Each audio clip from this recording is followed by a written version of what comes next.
बिस्मिल्लाहिर्रहमानिर्रहीम, अस्सलाम वालेकुम, वेलकम टू माय चैनल। तो दोस्तों, आज मैं आपके साथ बहुत ही मज़ेदार दही गोश्त की रेसिपी शेयर करूंगा। तो ये भुना हुआ गोश्त अपने स्मोकी फ्लेवर के साथ इतना मज़ेदार बनता है, प्लेटें मिनटों में साफ हो जाएंगी, कबाब की तरह नरम और मुलायम और बहुत ही मज़ेदार बनता है। तो चलिए इसको बनाना शुरू करते हैं। तो यहाँ पर सबसे पहले 2 टेबलस्पून ऑयल का ऐड कर लेंगे। उसमें ऐड करेंगे 1 टेबलस्पून देसी घी का। बहुत ही कम मसालों से बहुत ही लजीज और लाजवाब रेसिपी बनेगी। इसमें कुछ गरम मसाले ऐड करेंगे, दालचीनी, 3 से 4 सब्ज इलायची, गोल काली मिर्च 10 से 15 ले लेंगे, एक काली बड़ी इलायची, 4 से 5 अदर लौंग, ये ऐड कर देंगे और इनको हल्का सा गर्म कर लेंगे। तो यहाँ पर मसाले हमारी बहुत ही प्यारी खुशबू के साथ फ्राई हो गए। यहाँ पे ऐड कर देंगे मटन। तो इस रेसिपी को आप मटन या बीफ दोनों में बना सकते हैं। यहाँ पे मैंने 1 केजी मटन ले लिया है। इसके साथ आप हड्डी भी जरूर शामिल कीजिएगा। दोस्तों, आज की रेसिपी बहुत ही यूनिक और बहुत ही मजेदार है। इसको एंड तक देखिएगा। बहुत ही कम मसालों से बहुत ही खुशबूदार हमारा भुना गोश्त बनने वाला है। तो इंशाल्लाह आप इसको बहुत पसंद करेंगे। यहाँ पे मटन को हाई फ्लेम पे 3 से 4 मिनट तक इसी तरह फ्राई कर लेंगे ताकि इसका जो कलर चेंज हो जाए। तो यहाँ पे 1 टेबलस्पून भर के लहसुन अदरक का पेस्ट ऐड कर देंगे। लहसुन अदरक के पेस्ट को मजीद 2 से 3 मिनट तक इसी तरह कुक कर लेंगे ताकि इसकी जो स्मेल खत्म हो जाए। तो यहाँ पर हम इसके लिए फ्रेश मसाला तैयार करेंगे।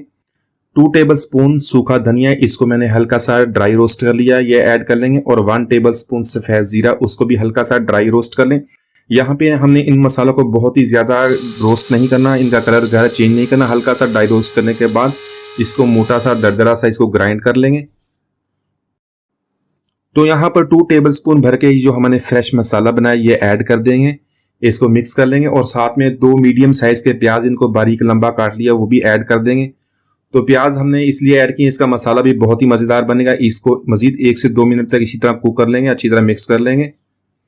और साथ में कुछ और मसाले इसके अंदर ऐड करेंगे, वो मैं आपको बता देता हूँ। 1.5 टीस्पून नमक आप ऐड कर लेंगे, नमक हस्बे जायका ऐड कर लेंगे। साथ में 6 से 7 सब्ज मिर्च, उसको मैंने बारीक पीस लिया है, उसको कूट लिया, हम वो ऐड कर देंगे। और हाफ टी स्पून हम इसके अंदर हल्दी का ऐड करेंगे। हल्दी हमने सिर्फ कलर के लिए ऐड करनी है, ज्यादा ऐड ना कीजिएगा। हाफ टी स्पून 1 किलो के लिए काफी है। और 1 टीस्पून काली मिर्च, उसको भी मोटा सा हमने कूट लिया, तो वो ऐड कर देंगे। तो यहाँ पर इन सारे मसालों को मटन के साथ अच्छी तरह मिक्स कर लेंगे, 1 से 2 मिनट तक इसी तरह भुनाई कर लेंगे। और साथ में सूखी लाल मिर्च 2 मैंने ली है, वो इसके अंदर ऐड कर देंगे। तो इसी तरह मसाले की जब मटन के साथ अच्छी तरह भुनाई कर देंगे तो इसको टेंडर हमें करना है। टेंडर करने के लिए इसके अंदर 2 गिलास पानी के ऐड कर लेंगे। तो 2 गिलास पानी ऐड करने के बाद इसको हम कवर कर देंगे तकरीबन 30 से 40 मिनट तक, ताकि हमारा गोश्त टेंडर हो जाए। अगर आपके पास वक्त कम है तो आप इसको प्रेशर कुकर में भी टेंडर कर सकते हैं। तकरीबन आपका 10 से 15 मिनट में प्रेशर कुकर में हो जाएगा। तो इन सारे मसालों को अच्छी तरह मिक्स कर देंगे, इसको कवर कर देंगे और गोश्त को हम टेंडर कर लेंगे। इसको अच्छी तरह गला लेंगे। तो यहाँ पर गोश्त हमारा टेंडर हो गया, मैंने इसको एक दफा चेक कर लिया था। यहाँ पे हम हाई फ्लेम पे इसका जो पानी है वो ड्राई कर लेंगे। तो यहाँ पर मसाले ने ऑयल छोड़ दिया। यहाँ पे दही ऐड कर देंगे। 1 कप मैंने दही लिया। दही हम लो फ्लेम पे इसको ऐड करेंगे। अच्छी तरह मिक्स करने के बाद इसको फिर फ्लेम को हाई कर देंगे। इसको 3 से 4 मिनट तक कुक करेंगे ताकि जो हमारा जो मसाला अच्छी तरह ऑयल को रिलीज कर दे। तो यहाँ पर हाफ टी स्पून गरम मसाला पाउडर ऐड कर लेंगे। सब्ज मिर्च उसको बारीक सी काट के इसके अंदर ऐड कर देंगे। सब्ज धनिया ऐड करेंगे और जूलियन कट अदरक ऐड कर देंगे।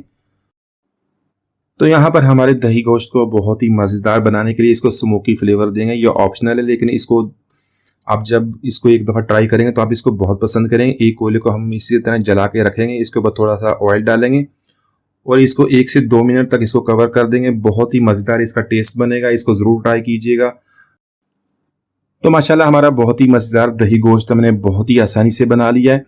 आप इसको जरूर ट्राई कीजिए। इसको रोटी, पराठे या नान के साथ खाएं, सब इसको बहुत पसंद करेंगे। तो उम्मीद आज की रेसिपी आपको पसंद आई होगी। मिलते हैं अगली वीडियो तक, इजाजत दीजिए। अल्लाह हाफिज़।